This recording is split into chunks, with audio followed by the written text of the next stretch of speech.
नमस्कार, आप देख रहे हैं न्यूज़वुड। मैं हूं साकिब जकरिया। स्पेशल रिपोर्ट में आप देख रहे हैं चस्का शराब का पार्ट 2। लॉकडाउन में शराब की ताबड़तोड़ बिक्री देखकर लोगों के माथे पर बल आ गया। दरअसल इतने उतावले होकर लोगों ने राशन नहीं खरीदा जितना बेताब होकर लोग वाइन खरीद रहे हैं। अब ऐसे में सवाल तो उठना ही है, क्या शराब के नशे में चूर है दिल्ली? हकीकत तो ये है कि लॉकडाउन में छूट मिलते ही शराब की बिक्री बढ़ गई है। सिर्फ 4 दिनों में दिल्ली वाले लाखों लीटर शराब गटक गए हैं। शराब की बिक्री रिकॉर्ड स्तर पर दर्ज की गई है। इसमें रम, स्कॉच, जिन, विस्की और बियर शामिल हैं।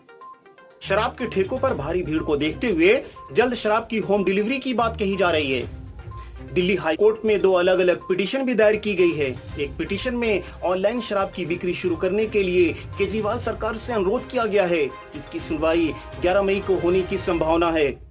दूसरी याचिका में शराब बंद करने के लिए दिल्ली हाई कोर्ट का दरवाजा खटखटाया गया है, जिसमें कहा गया है शराब की दुकानें खुलने से लॉकडाउन का मकसद पूरा नहीं हो रहा है।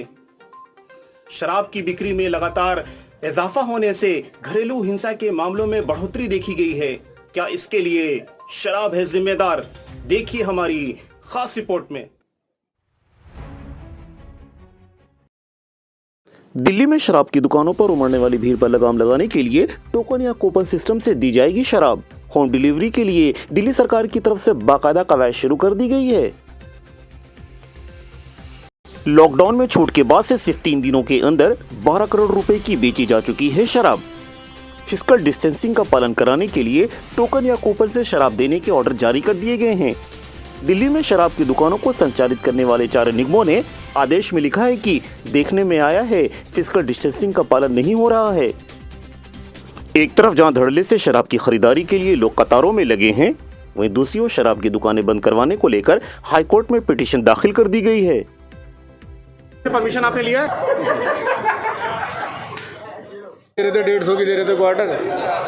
क्या करें, 40-45 दिन हो गए रोज पीने वाले हैं। तो भाभी से पूछ के आए हैं? आज ही पूछ के आए हैं। उन्होंने दे दिया हाँ। क्या कहा है? ले आओ। फिर भी क्यों पी रहे हैं शराब? ये हमारे बुजुर्ग पी रहे हैं, बेचारे बुजुर्ग उनको दवा के तौर पे पीते हैं, उनके लिए इकट्ठी ले रहे हैं। बेचारे तो थोड़े पीने वाले 40-45 साल से बुजुर्ग। हाजी, लोग जूस पीते हैं, काजू बादाम खाते हैं, उससे बॉडी बनती है। शराब पीने से क्या होता है? नहीं, बुजुर्गों की दवाई है वो पीते हैं, हम नहीं पीते। क्या फायदे हैं शराब से? शराब से हमें क्या मालूम क्या फायदे है? बस नुकसान ही है। उनको नींद आ जाती है टेंशन की वजह से। सोच पड़ी है दुनिया के अंदर, ये चीज़ की टेंशन है। बस टेंशन किस बात की? ये टेंशन है कोरोना की और किसी चीज़ की टेंशन लेना। टेंशन ये चीज़ की भाई। क्या है? हाँ जी, दे दिया उन्होंने इजाजत? वो कहते थोड़ी बहुत पी लिया करा। इतने दिन से बैठे थे, घर बैठे थे, लॉकडाउन लगा हुआ है तो कोई काम धंधा है नहीं। वैसे ही बच्चों के अंदर रोने के लिए तो थोड़ा मनोरंजन कर लेते हैं। तो पाजी अपने लिए तो आप वाइन ले जा रहे हैं? वाइन नहीं ले रहे हैं, हम बियर ले रहे हैं। बियर ले रहे हैं, तो भाभी जी के लिए क्या ले जाएंगे? भाभी जी के लिए फल फ्रूट खाएंगे वो।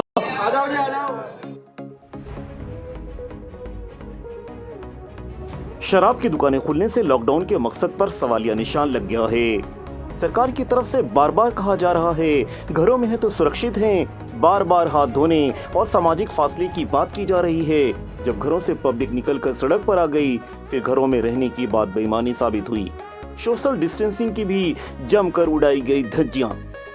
लोगों पर शराब का नशा इस कदर सवार था कि कुछ देर के लिए भूल गए कि कोरोना वायरस के चलते पूरे देश में लॉकडाउन चल रहा है। भीड़ को कंट्रोल करने के लिए पुलिस को बार बार सोशल डिस्टेंसिंग का पालन करवाना पड़ा। कोरोना संकट से जूझ रही सरकारों के लिए शराब की बिक्री से तिजोरी भर सकती है। लॉकडाउन के तीसरे चरण में दुकानें खुलते ही जिस तरह से शराब के ठेकों पर भीड़ उमड़ी है, राज्य सरकारें भुनाने में जुट गई हैं। एक कहावत है, लागत कम मुनाफा ज्यादा। राज्य सरकार ने अपना अपना राजस्व संकट दूर करने के लिए पेट्रोल, डीजल और शराब में वैट बढ़ा दिया है।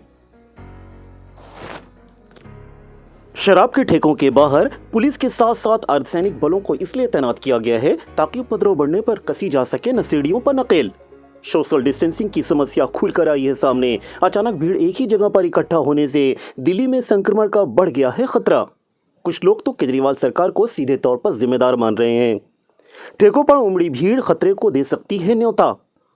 शराब की दुकानें पर जमा भीड़ एडमिनिस्ट्रेशन के लिए एक चुनौती बनी हुई है। थोड़ी सी चूक लोगों की जान खतरे में डाल सकती है।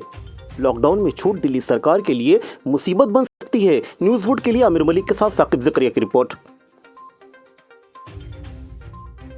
एक बात तो तय है कि शराब, पेट्रोल और डीजल की कीमतों में इजाफा कर दिल्ली की केजरीवाल सरकार राजस्व के घाटे को पूरा करने में जुट गई है और महंगाई का दे रही है हवाला, और हवाले के पीछे कारण है कोरोना संकट। वहीं दिल्ली के बाद यूपी, कर्नाटक और तमिलनाडु में भी केजरीवाल के फार्मूले को कॉपी कर कोरोना संकट से लड़ने की बात कही जा रही है। दरअसल पेट्रोल डीजल के बढ़े दामों से आम लोगों की जेब पर भारी पड़ता दिखाई दे रहा है। अभी तक आपने न्यूज़वुड चैनल को सब्सक्राइब नहीं किया है तो बेल आइकॉन क्लिक कर तुरंत चैनल को सब्सक्राइब करें और देखते रहें न्यूज़वुड, खबर भरोसे की। फिलवक्त के लिए बस इतना ही। नई दिल्ली से साकिब ज़करिया को दीजिए इजाजत और रखिए अपना ख्याल। Be alert, be careful.